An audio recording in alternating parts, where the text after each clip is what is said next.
and destroying the patronage network will essentially lead to a lot of internal strife within the ANC government. So unfortunately, I don't see the situation changing anytime soon for the country.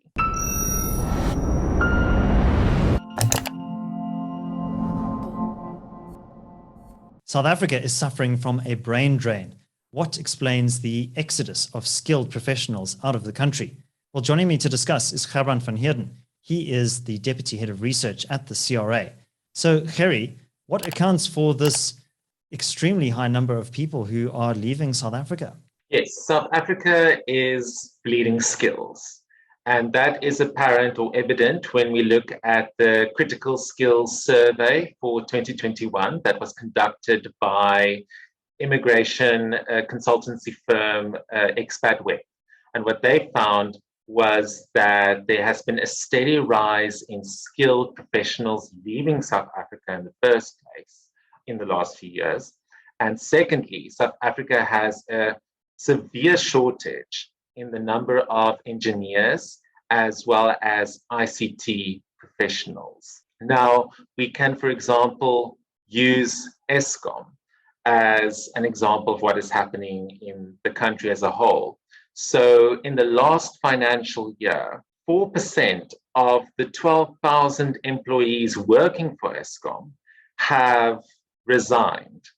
And that means that around 40 people per month have sent in their resignation letter. And it has been reported that the majority of these people resigning are highly skilled professionals. They include engineers, they include craftsmen, they include artisans. And that is not confined just to state-owned enterprises, but across various sectors in the country. And the reason for that is policy. That is the biggest push factor. Okay, so you mentioned push factors. There are obviously pull factors as well. People are attracted to opportunities abroad. But what are some of the other conditions that exist in South Africa that are maybe making professional people consider their options elsewhere? Yes, so Sable International has done a survey as well on why skilled people are leaving the country. Energy or lack of energy, load shedding, is one of the big reasons. Another big reason is a social factor such as safety and security. South Africa is a very violent country that increases the cost of doing business in the country because you have to up your security and up your measures to protect your business. So those are two of the concerns that were raised in those survey, but there were also other reasons that were flagged, including a bad economic environment, lack of job opportunities or employment opportunities, as well as people not believing that there are good prospects for their children in South Africa.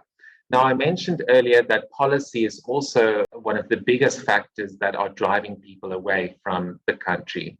And when we use Eskom as an example again, many of the people leaving the power utility have stated that they've made those decisions because of lack of promotion opportunities, because of empowerment policies, because of cadre deployment and other corrupt practices. It's policy that is preventing people from staying in the country. And it's unfortunately policy that the government is unwilling to divorce itself from, because removing empowerment policies and destroying the patronage network will essentially lead to a lot of internal strife within the ANC government.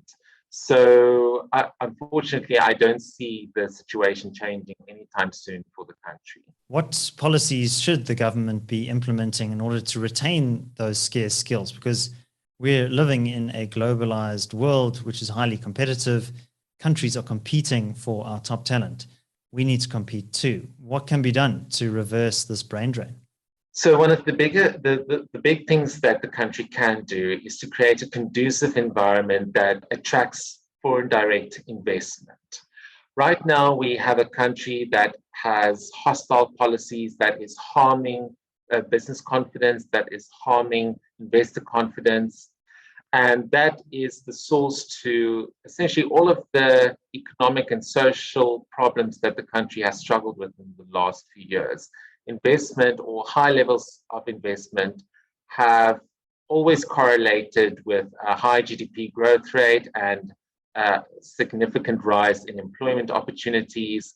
And so we need to get back to where we were back in 2004, 2007, when South Africa was a country with a significant GDP growth rate because of a lot of investment coming into the country.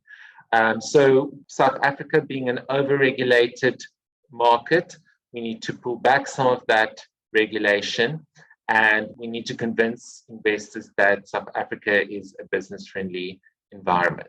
Yeah, and I also think the right policies might attract some of those South African immigrants who have left for the places like the UK or Australia to come back to bring their skills that they've learned in those environments and their capital as well back into South Africa. So I think it flows both ways. Yes, I think there's space for South Africa to convince the diaspora to return to the country. But then we need to take a number of essential steps. We need to remove harmful government red tape. We need to fix the issues with regards to our energy supply. We need to improve our education system. We need to ensure that businesses have a safe environment to operate in. When we take all these steps, it will be a lot easier for us to keep the current talent that we have and to convince South Africans all over the world from returning and contributing to make South Africa a better place. Gerbrandt van Heerden, thank you very much for joining us on the CRA. Let's hand over to you, our audience. What explains the exodus of skilled professionals out of South Africa? Leave your thoughts in the comment section below. Don't forget to like this video and subscribe to the channel for more insights from the CRA team. We deliver a new video to you, our audience, every weekday morning at 7 a.m. We are, however, thinking of changing that time. Would you prefer 6 a.m.? Let us know in the comments. My name is David Ansara. This is the CRA. Until next time, take care.